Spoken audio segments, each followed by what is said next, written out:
የዳንን የጸደቅን። ክብር ለኢየሱስ ይሁን። እናንተ ግን ወንድሞች ሆይ ቀኑ እንደ ሌባ ይደርስባችሁ ዘንድ በጨለማ አይደላችሁም። 4 ነጥብ። ጌታ እንደ ሌባ ነው የሚመጣው፣ እውነት ነው፣ ግን በአማኞች አይደለም፣ ባልዳኑ ሰዎች ነው። ስለዚህ ይህን ቀጥታ እንግዲህ ከማቴዎስ 24 ጋር አገናኝልኝ። ማቴዎስ 24 ላይ እንደ ሌባ እመጣባችኋለሁ ተዘጋጅታችሁ ኑሩ። ይሄ ለአማኝ አይደለም። እኛ ተዘጋጅተን እየጠበቀን አይደለ እንዴ? ተዘጋጀን እኮ። ዝግጅቱ ምንድን ነው?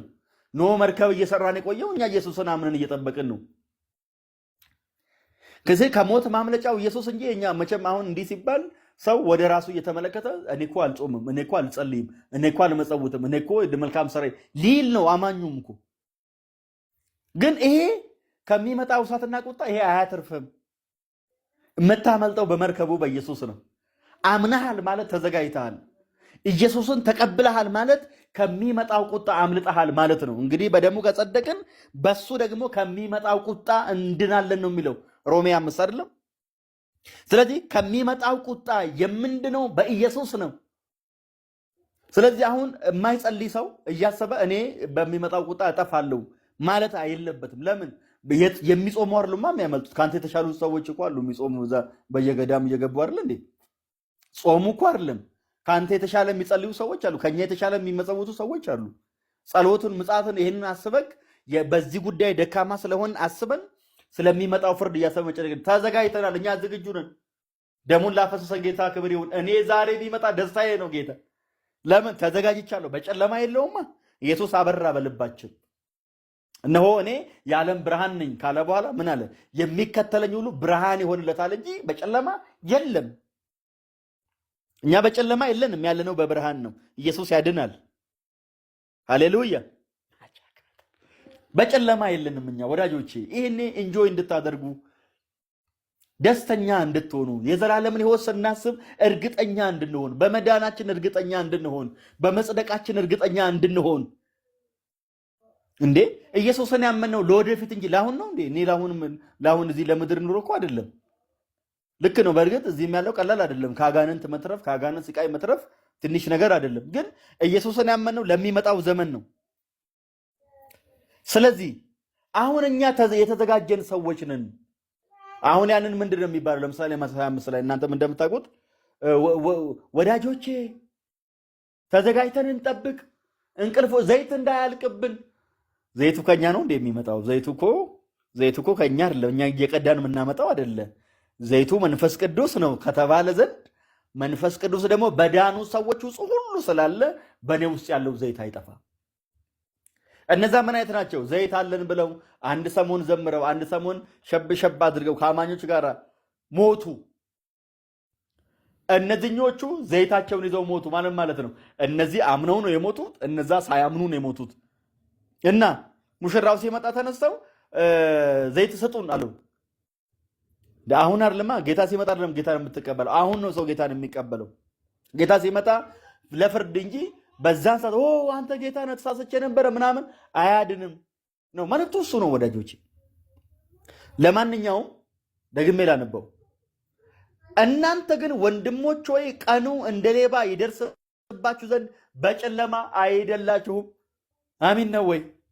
በጨለማ አይደላችሁም። ክብር ይሁንልህ። በልባችን ስለበራ መብራት፣ በእኛ ህይወት ውስጥ ስለለኮስከው መብራት እናመሰግንሃለን። መጽሐፍ ምን ይላል? ሁለተኛ ቆሮንቶስ ምዕራፍ 4 ቁጥር 4 ላይ ዲያብሎስ የማያምኑትን ሰዎች ሐሳብ አሳወረና ምክንያቱም ሲናገር የክርስቶስ የክብሩ ብርሃን ወንጌል በልባቸው እንዳያበራ ይላል። ለካ በእኛ ልብ የክርስቶስ የክብሩ ብርሃን ወንጌል በርቷል። እናንተ ይሄም አለ ያኔ በጨለማ ብርሃን ይሁን ያለ ነው ይላል። ሃሌሉያ። መቼ? ትላንትና ገና ፍጥረትን ሲፈጥር፣ ገና እግዚአብሔር ፍጥረትን ሲፈጥር ምድር ሁሉ ጨለማ መሆኗን ሲያይ ብርሃን ይብራ ብሎ በጨለማ ላይ አወጀ። ብርሃን በራ። እሱ ብርሃን በእናንተ ልብ ውስጥ በርቷል እያለ ነው። ሃሌሉያ። በርቷል በእኛ ልብ ውስጥ። ስለዚህ ወዳጄ አንተ በጨለማ የለህም፣ እህቴ አንቺ በጨለማ የለሽም። እርግጠኛ መሆን ያለብህ በጌታ ነው ወይ ነው። በጌታ ከሆንክ እንኪያስ ከጨለማ አምልጠሃል፣ ከሞት አምልጠሃል። ከእሳት አምልጠሃል፣ ከፍርድ አምልጠሃል፣ ከቁጣም እየጨመረ የሚሄድ መዳን የለም። እየጨመረ የሚሄድ ጽድቅ የለም። አንዴ የዳነ ለዘላለም ድኗል። አንዴ የጸደቀ ለዘላለም ጸድቋል። አንዴ ነፃ የወጣ ለዘላለም ነፃ ወጥቷል። የሚጨምር መዳን የለም ወዳጆቼ። ኢየሱስ ለዘላለም ጌታ ነው። ሃሌሉያ። እና ምን አለ? አይደላችሁም። ከዛስ ቁጥር 5 ሁላችሁ የብርሃን ልጆች የቀንም ልጆች ናችሁና። ውይ ይሄንን በቃ አሁን እኮ ቸርች ውስጥ ምን ነው ወዲያና ወዲህ እየሮጥን እኮ እንጨፍር ነበር። ክብር ለጌታ ይሁን። ሁላችሁ የብርሃን ልጆች ናችሁ አለ። የቀንም ልጆች። ብርሃን ማን ነው? ኢየሱስ። ቀን ማን ነው? ኢየሱስ። ስለ አምፖል ስለ ጨረቃ ምናምን እየተወራ አይደለም። በልባችን ስለመራ መብራት ነው ይሄ። ቤታችን ስለለኮስ ነው ፋኖስ አይደለም። በልባችን የበራ መብራት አለ። እግዚአብሔር አምላክ ነው። ለኛም በራልን ተባለ። አበራልን አይልም፣ በራልን ነው የሚለው። ራሱ እግዚአብሔር ነው የበራልን ለኛ። ሃሌሉያ። ብርሃን ሲበራ የሆነ ብርሃን አይደለም፣ ራሱ እግዚአብሔር በራልን። ውይ ፍንተው ባለ እኛ የሆነ እውቀት አይደለም ያወቅነው፣ ራሱ እኔ ጋር ብቻ ነው ወይስ እናንተም ጋር ይቆራረጣል? ይቅርታ አይቆራረጥም። መርጌታ እርሶ ጋር ይሆናል። አቻካቶስ ማንተ አታያራ ባጋት ወዳጆቼ፣ ይኸውላችሁ መጽሐፍ ምን ይላል? አንተንና የላከውን ያውቁ ዘንድ ይቼ ዘላለም ሕይወት ናት ይላል። ለካ ኢየሱስን ማወቅ ሕይወት ነው እናንተ። ለካ የሆነ እውቀት አይደለም። እኔ እኮ ሰሞኑን ነው ባለፈው ጥቂት ጊዜ ነው የገባኝ። ለካ የሆነ እውቀት አይደለም። ኢየሱስን ማወቅ ለካ ሕይወት ማግኘት ነው። ሕይወት ማግኘት ነው። በጌታ ከሆንክ በጨለማ የለህም። በጌታ ከሆንክ በሞት የለህም። ኢየሱስ ያድናል።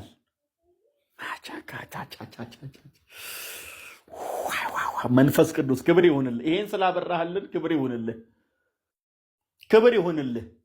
ያደነዘዘን ትምህርት የፈረሰ ይሁን። እኔ አፈርሳለሁ በጌታ በኢየሱስ። ያደነዘዘን ትምህርት ደንዛዛ ያደረገ ተስፋን ያጨለመ የቅዱሳንን ተስፋ ያጨለመ ጽድቅ መስሎ የመጣ ትምህርት የሚመስል ግን ትምህርት ያልሆነ ግርዶሽ የሚጋርድ ይገፈፋ። ይሄ በኢየሱስ ስም ይገፈፋ፣ ይገፈፍ። ልጨርስ፣ ይቅርታ አድርጉልኝ። እሺ ናችሁና እኛ ከሌሊት ወይም ከጨለማ አይደለንም። እኛ ከሌሊት ከጨለማ አይደለንም። እኛ ከጨለማ አይደለንም፣ ከብርሃን ነን። ምንጫችን ብርሃን ነው። አይደለንም። ቁጥር 7 የሚያንቀላፋ በሌሊት ያንቀላፋልና። ምን ማለት ነው? የሚያንቀላፋ በሌሊት የሚያንቀላፋ ማለት መቼም ማታ ማታ ነው እንቅልፍ የሚመጣው። ስለዚህ ዛሬም ቢሆን የሚያንቀላፉ ሰዎች በጨለማ ያሉ ናቸው ነው። በብርሃን ያሉት ንቁ ናቸው። በብርሃን አታንቀላፋም። በጨለማ ነው ሰው የሚያንቀላፋው። የሚሰክረው በጨለማ ነው። የሚያንቀላፋው በጨለማ ነው።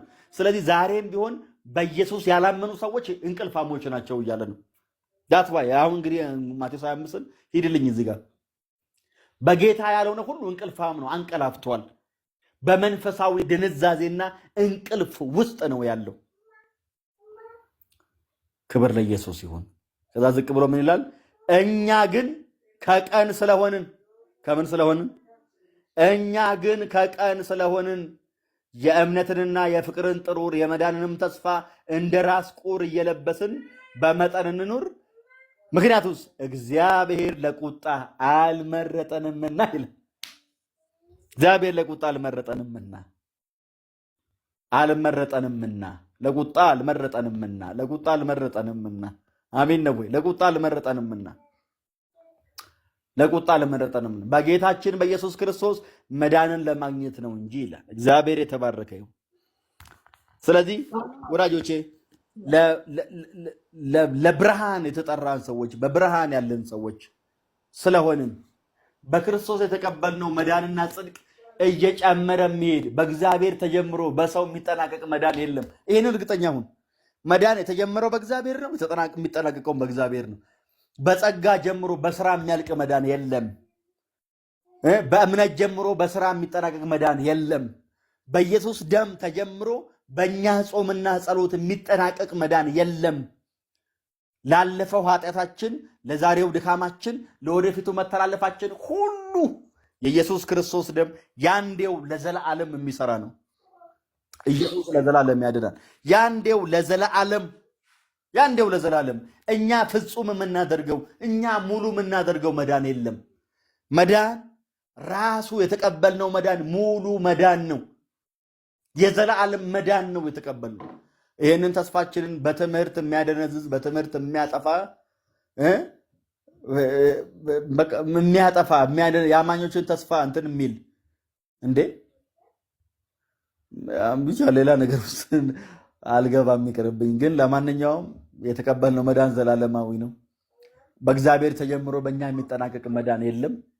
ከሚመጣው ቁጣና ፍርድ ያመለጥንን እኛ የክርስቶስ በመሰረቱ እዛ ማቴዎስ 25 ላይ ያሉትን በጎችም አይደለንም። እኛ ምዕራፍ ዮሐንስ 10 ላይ ያለነው በጎች ነን። ማቴዎስ 25 ላይ ያለውን በግ እኛን ሳይሆን በዛው በመከራ ዘመን ያሉ አይሁድን ነው የሚመለከተው። እኛ በዛም ዘመን ያለን በጎች አሉ። እኛ የኢየሱስ በጎች ነን። ማቴዎስ ዮሐንስ 10 ላይ ያለነው በጎች ነን። ዛሬ ድምፁን እየሰማን ነው። ደግሞ የኢየሱስ ወንድሞች ነን። ስለዚህ አንዳንድ የመጽሐፍ ቅዱስ ክፍሎችን በተጻፉበት መንፈስ መረዳት ዛሬ ላይ ካለው ውዝግብ ዛሬ ላይ ይሄ የኦርቶዶክስ የካቶሊክ እየዘለለ ወደኛ ይመጣ እያያችሁ ነው አይደለ? እየዘለለ ሲመጣ ወደኛ እየዘለለ ሲመጣ አጥሩን እየዘለለ ሲመጣ እያያችሁ ነው አይደለ? ስለዚህ ይሄንን የምንከላከለው በትምህርት ነው። ኢግኖራንስ ይመታል፣ አለማወቅ ይመታል። ወዳጆች በግርግር በጩኸት የሚሸፈን ወንጌል የለም። አሜን አሜን። በሁካታ የሚሸፈን ወንጌል የለም። ወንጌል ይሰበካል፣ ትምህርት ይሰጣል። እግዚአብሔር ለምድራችን እግዚአብሔር ሊያዘጋጃቸው እድል ይሰጣል። ስለዚህ ወንጌል ወደ አደባባይ እያበበ የሚወጣበት ጊዜ ነው። እንደዚህ አይነት አተላ ትምህርት ደግሞ እየበጠበጠን እንደፋለን፣ እያጠበን እንደፋለን። ንጹሑን ነገር ነው የምናቀብለው። ኢየሱስ ለዘላለም ጌታ